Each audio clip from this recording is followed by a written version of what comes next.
Allez, bonjour à toutes et à tous et bienvenue donc sur la chaîne 300% Sport. Salut Clément. Salut à toi Joachim. On y est à une semaine, elle est une bonne semaine et demie du Tour de France, en tout cas au moment où on enregistre ces vidéos. Et tous les 2 jours donc on va essayer de vous donner envie tout simplement avec cette petite preview en 4 étapes. Et donc on commence aujourd'hui avec les étapes clés de ce Tour de France 2025. Un beau Tour de France sur le papier Clément, mais avec c'est vrai une première semaine, soit pour les sprinters, soit pour les punchers, mais il faudra quand même attendre la 10e étape pour avoir la première grosse étape de montagne. Est-ce que toi t'as coché quelques étapes, en tout cas même punchy, qui peuvent potentiellement faire la différence? On rappelle aussi qu'il y aura un chrono, on va y revenir dans quelques instants. Bah là, on en parlait un peu en off avant cette vidéo, c'est qu'on a un parcours qui est relativement similaire à celui du Giro, où on a dû attendre presque la dernière semaine pour avoir vraiment les premières étapes en haute montagne, une première semaine comme tu l'as dit très calme avec des étapes pour puncher ou pour sprinter. À noter que du coup la première étape s'élancera donc de Lille, grand départ de ce Tour de France 2025. Donc, le maillot jaune devrait être un sprinter, on pense au Tim Merlier, au Philipsen, au Jonathan Milan. Mais ensuite, c'est vrai que voilà, dès la 2e étape, l'arrivée à Boulogne-sur-Mer, on va vous mettre les images bien évidemment au fur et à mesure, vous montrer les parcours. Mais c'est vrai que cette étape à Boulogne-sur-Mer, pareil, on en parlait en off, ça nous rappelle l'histoire Wout van Aert. Déjà, ça pourrait être un maillot jaune, soit puncher, soit directement Tadej Pogačar qui pourrait prendre les commandes de ce Tour de France. En tout cas, c'est la première étape intéressante de ce Tour de France. Parce que là, tu vois, je vois que sur cette étape qui du coup arrive à Boulogne-sur-Mer, 2e étape de ce Tour de France, on a une arrivée légèrement en bosse, mais une bosse qui n'est pas répertoriée, mais à 6 km, 5 km même de l'arrivée. Longue étape, 210 km déjà. 210 km, là je vois la côte d'Outreau qui est du coup située à 5 km de l'arrivée.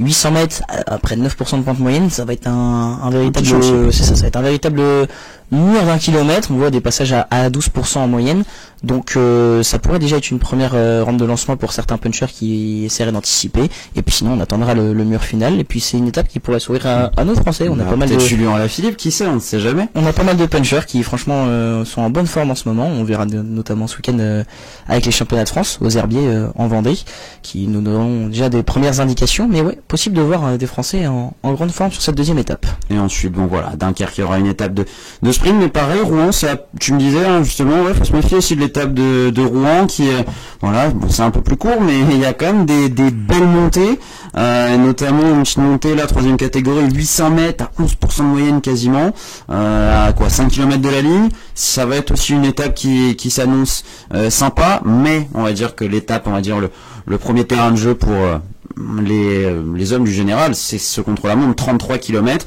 et peut-être une opportunité pour un Remco Evenepoel, voire Jonas Vingegaard, essayer de prendre de l'avance sur Tadej Pogačar. Bah là je pense que l'enchaînement de l'étape entre Amiens et c'est entre Amiens et Rouen, et le lendemain le chrono de 33 km quand même, c'est un long chrono et c'est relativement plat. Il y a très peu de relief sur ce chrono autour de Caen, donc ça va vraiment être comme tu l'as dit, un chrono pour spécialistes qui devrait vraiment, comme l'équipe le dit très bien, plaire à Remco Evenepoel. Et puis l'enchaînement je pense va être très difficile parce que l'étape justement de la veille est quand même relativement vallonnée. On a quand même 6 voire 7 côtes il me semble dans les 70 derniers kilomètres, 5 côtes répertoriées dont une 6e après qui est autour du kilomètre 100.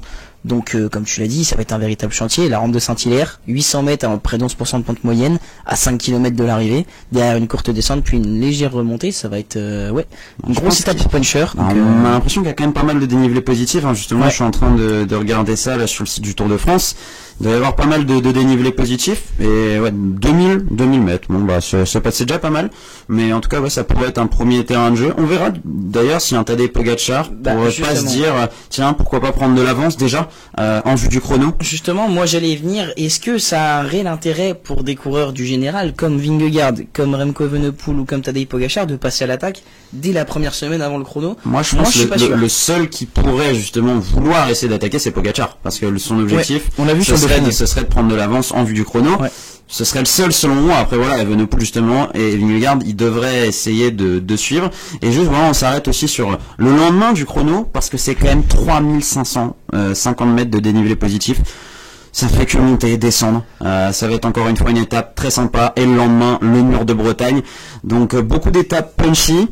Est-ce que ça peut peut-être jouer pour une échappée, je sais pas, honnêtement, ça va pas être une première semaine si facile que ça. C'est vrai qu'il y a 2 sprints sur les 3 premières étapes, par contre derrière, c'est vrai que c'est quand même un sacré chantier. Moi je pense quand même que sur cette première semaine, il y a un homme qu'il va falloir qu'on surveille tout particulièrement, c'est Kevin Vauquelin, parce qu'il est en très grande forme. C'est des étapes quand même qui sont relativement vallonnées, avec des murs, des murs finaux comme ça qui peuvent clairement correspondre à ses qualités. Quand même deuxième de la Flèche Wallonne derrière Tadej Pogačar, faut le rappeler, Kevin Vauquelin. Et puis cette étape entre Bayeux et Vire-Normandie, c'est sur ses routes d'entraînement. C'est sur ses routes. Cette étape-là, je dis pas, mais moi il y a un homme. Et il y a aussi. un chrono la veille. Ouais. Et Kevin Vauquelin, on sait qu'en ce moment, sur les chronos, il est plutôt en forme, et sur un chrono tout plat comme ça peut lui convenir. 33 km, c'est un chrono type championnat. C'est clairement son ciel. Et puis le lendemain, Mur de Bretagne Gare-les-Dents.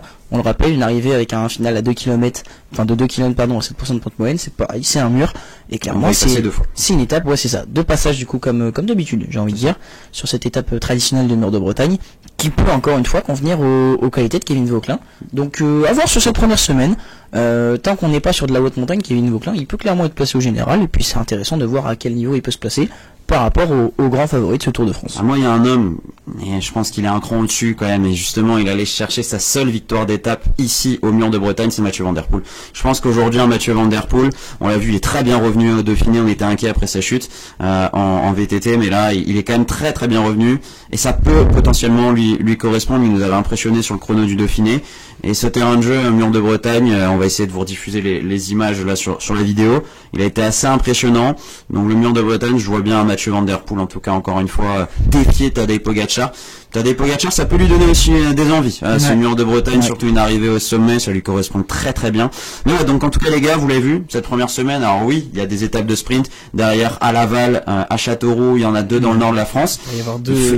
Ils ont quand même décalé le jour de repos, parce que habituellement c'est le lundi. Ouais. Ils l'ont décalé pour enfin avoir une première étape de montagne, arriver au Mont d'Or. Donc là pareil, pas mal de dénivelé positif, beaucoup de côtes, c'est un circuit, enfin on va dire un parcours très très mal plat, mais c'est pas une première grosse arrivée au sommet, même si quand même 3 km à 8%. Ça ressemble un peu à l'étape du Dauphiné, avec ce passage à Domancy et tout. Oui, c'est vrai. Ça peut jouer pour Poggi encore une fois.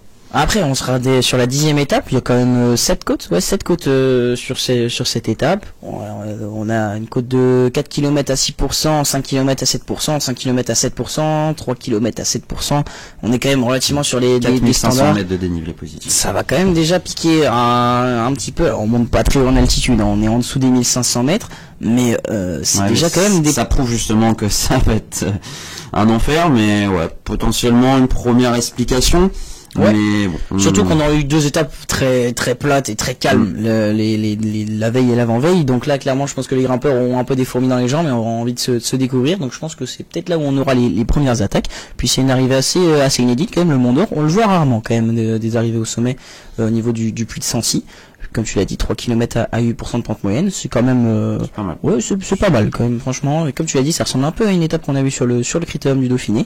Donc c'est là où Pogačar a fait ses plus gros écarts. Donc c'est peut-être déjà la première grosse explication entre favoris pour moi de ce Tour de France. Ce sera ici entre Enza et le Mont d'Or. Bon, après derrière une nouvelle étape de sprint, donc il y aura le jour de repos entre temps, puis enfin là les organisateurs se sont déchaînés, tout simplement. Une arrivée au sommet à Hautacam, un contre-la-montre qui nous fait penser un peu, je sais pas, à 2020, l'arrivée à la planche des Belleville, mais là c'est la même configuration que sur le Tour de Suisse, avec quasiment qu'une bosse sur ce chrono. On aura après une arrivée à Luchon Super Bannière, donc après Carcassonne, voilà. Très vite aussi. Je pense qu'il y a le jour de repos entre la 15e et la 16e étape, et après on aura le Mont Ventoux. Non mais déjà, donc c'est ce passage aux Pyrénées.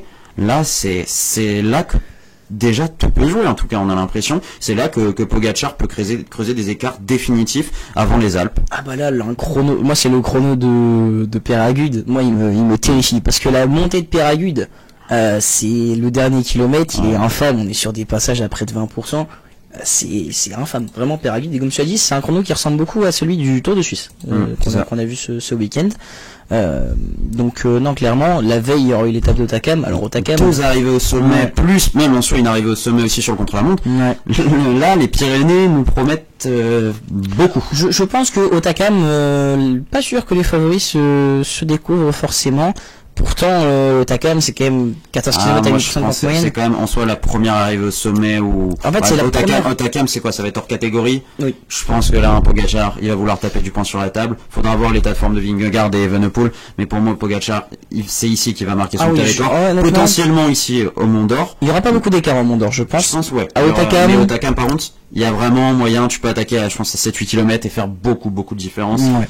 Et Pogacar, son objectif, ça va être de tuer le Tour de France le plus rapidement possible. Surtout que cette étape d'Otakam, elle va être brutale, parce que si on remonte, il y a quand même 120 km de pur plat entre Auch et Otakam, et après derrière on enchaîne col du Soulor, col des Bordères, et puis la montée d'Otakam. Donc franchement ça va être la rupture va être brutale. Il y a certains sprinters qui vont à mon avis avoir mal aux pattes parce que ça va vraiment faire mal. Et alors derrière enchaîner avec le chrono de Péragude et cette étape, c'est 14e étape, l'arrivée à Luchon, super bannière, 13 minutes, l'Aspin, Péresseau, l'enchaînement, mais c'est pareil, c'est infâme.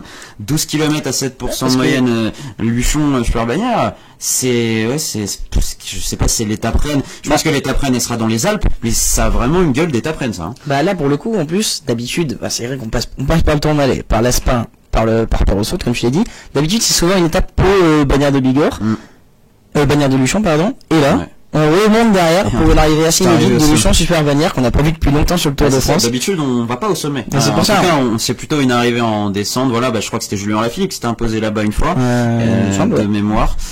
Et il y avait eu quoi? Il y avait eu aussi, par exemple, un Christopher Froome qui avait fait les différences en 2016 après le Péresseau, mais c'était des arrivées en descente. Et là, on va remonter. C'est ça, on va remonter. Donc, vraiment, les organisateurs se sont déchaînés. Ensuite, voilà, une étape plutôt pour les baroudeurs, effectivement, 2400 mètres de dénivelé positif, souvent à Carcassonne, c'est des arrivées comme ça, et c'est vrai qu'après, je pense qu'après 3 étapes comme ça, là, les baroudeurs, ils ont leur mot à dire. Parce que vraiment, il va falloir se poser, il va falloir 3 étapes comme ça, c'est assez impressionnant, et donc on doit avoir, je pense, le jour de repos, puis derrière, Mont-Ventoux, le géant de Provence. Montpellier, Mont-Ventoux, 172 km, on le rappelle. Mont-Ventoux, c'est quand même 16 km après 9% de pente moyenne. C'est vraiment... des parties exposées au vent. Vraiment, cette étape va faire très mal aussi. Le Ventoux, clairement, ça va peut-être être, on le rappelle, la dernière fois, il y avait eu, c'était en 2021, il me semble, victoire de Wout van Aert, après la double ascension du Mont-Ventoux. Et il y a Vingegaard qui avait lâché Pogacar. Ouais, c'est ça. En vrai, on verra. Ça peut être vraiment le même scénario qu'en 2021, dans le sens où Pogacar peut prendre beaucoup d'avance et Vingegaard pourrait essayer justement d'être offensif dans les Alpes. Faudra voir les écarts finalement, tout simplement. Comme on l'a dit, de toute façon, on va en reparler sur les prochaines vidéos, les gars. On va rester vraiment que sur les étapes clés, mais donc juste voilà, cette étape, elle est un peu similaire justement à celle-ci, Auch-Otakam, puisque c'est vraiment que du plat avant le Mont-Ventoux. Souvent ils nous font ça. C'est souvent ça, C'est souvent ça. Il faudra faire attention avant le Ventoux, parce qu'il faut le rappeler quand même. On est entre Montpellier et le Mont-Ventoux dans la Provence. Il y a du vent, donc attention, si ça bordure avant le Mont-Ventoux, ça peut être un chantier. Et là, je vois encore des étapes dans les Alpes qui font peur. Ouais, c'est ça, l'étape reine. De toute façon, col de la Losse, c'est horrible. Parce que là, c'est vraiment une étape exceptionnelle. Enfin, en tout cas, un col qui est assez nouveau, finalement, mais à chaque fois, il nous a fait vibrer. Donc, il devrait encore une fois nous faire vibrer, même si moi, j'ai peur que les jeux soient déjà faits. Mais comme on l'a dit, on en reparle dans les prochaines vidéos. Mais le col de la Losse, ça va être incroyable. Col du Glandon, col de la Madeleine, col de la Losse. Je pense que c'est 3 cols hors catégorie. Ça va être incroyable. Et puis le lendemain, Albertville, La Plagne. En tout cas, on est gâté. Au niveau arrivé au sommet, on est gâté. Bon, la 20e étape, voilà, sera un peu plus gentil. Et encore, c'est bien encore. Bon, pour le général, ça sera déjà joué. Mais voilà. Je pense que c'est une étape qui pourrait, pour le coup, entre Nantua et Longeanville, ça va être pour une échappée, je pense. Mais ouais, entre Albertville et La Plagne, déjà, ça va être une étape qui est quand même assez courte. Seulement, c'est 130 km. Il y a quand même 5 ascensions, quand même. Très donc, intense, Col du Pré, Cormet de Roseland, La Plagne, non, franchement, on a souvent des arrivées comme ça, des étapes assez courtes comme ça autour d'Albertville. Voilà, dans les Alpes, ça va faire mal. Après 19 étapes, franchement. Et moi, ça m'étonnerait pas, par exemple, pour le col de la Loze, justement, il le souligne dans l'équipe. Pogacar qui avait explosé il y a 2 ans sur le col de la Loze. Ouais. Il y a peut-être une revanche à prendre, et ce sera peut-être là qui mettra un point d'honneur à un potentiel 4e succès sur la grande boucle. Puis voilà, juste pour en terminer avec cette vidéo, cette étape. Retour aux Champs-Élysées, mais elle a fait beaucoup parler. Avec 3 passages sur la butte Montmartre. En tout cas, nous, en tant que spectateurs, c'est génial. Par contre, pour les sprinters, c'est vrai qu'il n'y a pas grand chose à se mettre sous la dent, à partir de... la première semaine. Il y a la première semaine, et moi ça m'étonnerait pas de voir pas mal d'abandons. S'il y en a, tu vois, qui sont pas bien placés pour le maillot vert, c'est pas impossible parce qu'il y a rien. Honnêtement, Carcassonne, justement, peut-être que les sprinters vont plutôt essayer de se mettre dans les échappées. Mais ouais, c'est vrai qu'à partir de la deuxième semaine, il n'y a rien. Donc c'est vrai que peut-être la première semaine, on va avoir 4 sprints, faudra qu'on prenne notre mal en patience. Mais moi, je pense à un sprinter comme Jonathan Milan, qui est pourtant très en forme. Quand il va falloir trimballer sa grosse carcasse comme ça dans la montée d'Otakam, du Ventoux et tout ça, je suis pas sûr qu'on le voit tenir 3 semaines, Jonathan Milan, pour le coup. Et puis ouais, cette 21e étape entre Mantes-la-Ville et Paris et Champs-Élysées, bah forcément on change un peu de système. D'habitude c'est un défilé, et là, ça roule très lentement au début, puis après ça accélère. Là, peut-être ce sera le cas au début, on sait pas. Oui. Mais par contre, la bulle de Montmartre 3 fois en plus, ça s'annonce très sympa, ça nous ramène au JO, donc c'est pour ça, génial. Je pense qu'on essaie de surfer un peu sur le succès qu'a eu ce parcours. C'est un test. C'est un test. Forcément, je pense que ça va faire beaucoup de déçus. Les sprinters à qui pourtant cette étape des Champs-Élysées était promis depuis tant d'années. Mais là, est-ce que même pour le général, est-ce que ça va pas changer quelque chose? Si c'est très serré, on verra. Si c'est très serré, c'est vrai qu'une place pour le podium, par exemple, ça, je sais pas, on imagine, Evenepoel, Lipavitz qui sont dans un mouchoir de poche. Pourquoi pas des attaques, hein? C'est vrai que ça peut être très sympa. Parce que, surtout que Remco Evenepoel, ils le connaissent, parcours en plus de la butte Montmartre. Donc, non, clairement. Est-ce que ça va pas un peu déroger à la règle de on ne s'attaque pas lors de la dernière étape? Ouais, là je pense que oui. À voir. Je pense que pour le coup, ça dépend des écarts, mais attention parce que cette étape va, à mon avis, continuer de faire beaucoup parler, elle va nous offrir un beau spectacle. Ah, ça promet. En tout cas, ça promet ce Tour de France, et c'est vrai que rien que de faire cette vidéo, ça me donne beaucoup envie déjà, et je pense que toi, Clément, en commentaire, tu vas te régaler. Allez les gars, on se retrouve donc dans 2 jours pour une nouvelle vidéo. Voilà, on va essayer d'enchaîner tous les 2 jours, et donc on se retrouve très prochainement pour de nouvelles aventures. Ciao les gars. Ciao.